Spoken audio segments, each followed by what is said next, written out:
Well, good morning, lovely ladies and gentlemen. Steve Collins coming to you from beautiful San Antonio, Texas, the second most powerful, passionate, purposeful coach and speaker in the world. I'm supposed to say this, so I'm going to say it right now. If you would like to be notified when these videos go live, please look at the three little boop, boop, boop, little dots at the top right part of your screen. Click that and click Get Notified, and you will be notified when we are going live. Good morning to you guys. Let me just reiterate yourself, okay? I was driving funny cars when I was 15 years old. I've been driving, I'm 50 years old, for like 35 years. I have a straight stretch of road that I'm driving super slow on. Driving with my 7 kids to the grocery store is dangerous and scary. Driving with a fiery, angry Latina wife is scary and dangerous. Driving around having a phone conversation with somebody that you have to be thinking about is dangerous and scary. Driving on this straight stretch of road every morning that I drive on every single morning is the easiest part of my life. Let's get started, all right? Did you know you have DKR?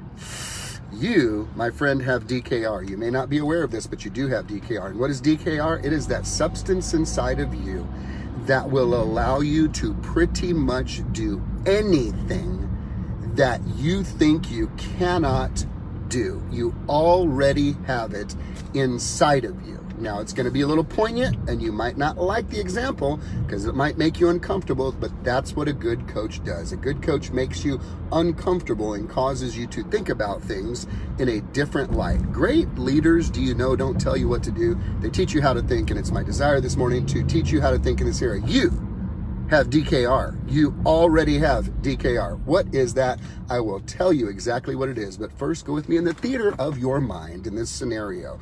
You have a 4-year-old daughter and a 5-year-old son. Every morning they leave the house to go to the bus stop. You then leave about 15 minutes after that. One morning, you get up, you get out of the house, you walk outside, and you notice laying in the street your son and your daughter.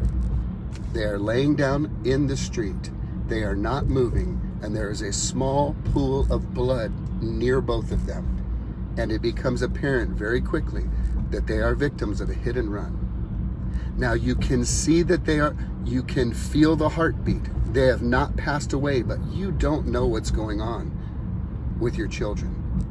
What do you do is the question I ask for you. You come out of your house, you see your children laying in a street, a pool of blood. They're alive, they're not conscious. What do you do? I will go with you in the theater of your mind since we can't hear one another. Here's what most of you would say. I would immediately call 911. Yes, the problem is you left your phone inside the house.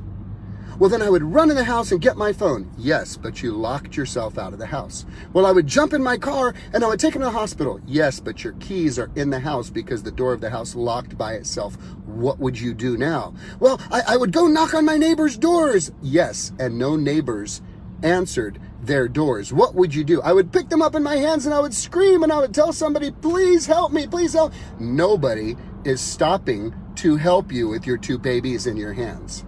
Do you feel the scenario? Here is my question to you.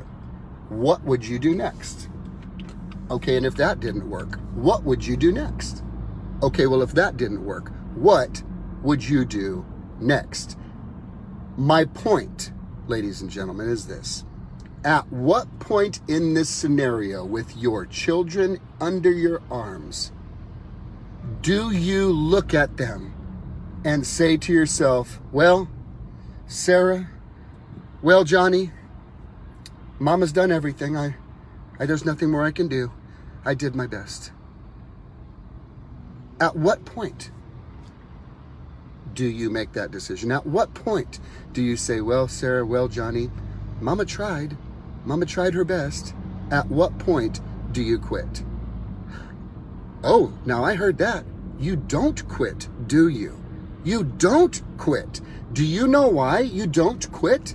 Because you have DKR. You have dying kid resourcefulness. You have a switch inside of you today that when something is really, truly important enough, excuses go out the door, resourcefulness kicks in, and there is no plan B.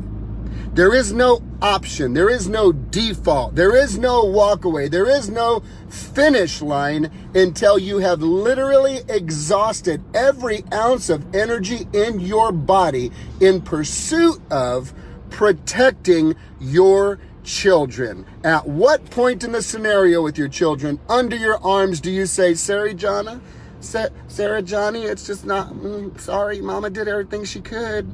Baby, nobody's answering their doors. I locked my keys in the car. Nobody's stopping on the road. I'm sorry. I don't know what's going to happen. You don't stop, do you? Of course you don't. You do whatever it takes to protect your children with no finish line in mind until literally, you're on the brink of death for pursuing everything you could do to protect and take care of your children. Ladies and gentlemen, the reason you're not living your dream is because it's really not important enough to you. Ay, lo siento, no tengo miedo. Sorry, y'all, I'm half Spanish. It comes out every now and then. Don't be scared of your dream. Don't have the plan B. Do you know if you have a great plan and then you have a plan B and a plan C, you know what you're really doing? Heard this the other day. You're really going to default to plan C. That's really your plan A because that's what you're willing to accept. That's what you're willing to default to. That's what you're willing to say, okay, well, I got plan A, B, C. If this don't work out, and then I got this. Nope, that C just became plan A. DKR, Dying Kid Resourcefulness. When it's important enough to you, your brain has the ability to eliminate every excuse that could be created. Now, let me ask you this for those of you that are fearful of other people and how they judge you and what they might think of you, and when you worry about the haters and when people are going, what are they going to say about me? What are they talking about me? What are they going to say? What are they going to do if I go for my dreams and I go for my stuff? What would you do, mama, with your 2 babies under your arms? Victims of hit and run. Phone locked in the house. Keys locked in the car. You're locked out. Nobody there. You got your babies. What are you going to do when your neighbors go, oh, Sarah, it's just too hard. You know, the hospital's 5 miles away. Nobody's picking you up, Sarah. You know, why don't you just like, lay your babies down. They're going to be fine. Just, who knows what's going to happen. Sarah, it's too hard. Don't work so hard for your little babies, okay? I mean, this is so hard. Look at you. You're sweating already, and it's just the morning. Which of your friends say that? Which of them say, that's so stupid. You're carrying your kids. Why are you carrying them? Isn't that heavy? Why don't you just lay them down on the lawn and go do something, look for other people? Is any voice going to persuade you to put your babies down and not carry them? Is any voice going to persuade you that you're working too hard? Is any voice going to persuade you that, well, it's just not worth it? It's just not worth it. No, because you have DKR. You have Dying Kid Resourcefulness. Your children are in your arms, and there is no other option around for you except to do whatever the heck it takes for you to get your baby's help. Ladies and gentlemen, you already have it in you. You already have it in you. If you can learn to unlock that Dying Kid Resourcefulness and realize there is a place in your spirit and there is a place in your mind that is designed to be focused and say, boom, this is what I'm going to do. Nothing's getting in the way of it. No voice is going to distract me or deter me. I am doing this, no plan B. And ladies and gentlemen, you're on the path to some pretty great things. I hope you guys have a wonderful day. Share this with somebody who needs to be pimp slapped upside the head. And my wife, I like to do when I drive every now and then. This is kind of funny.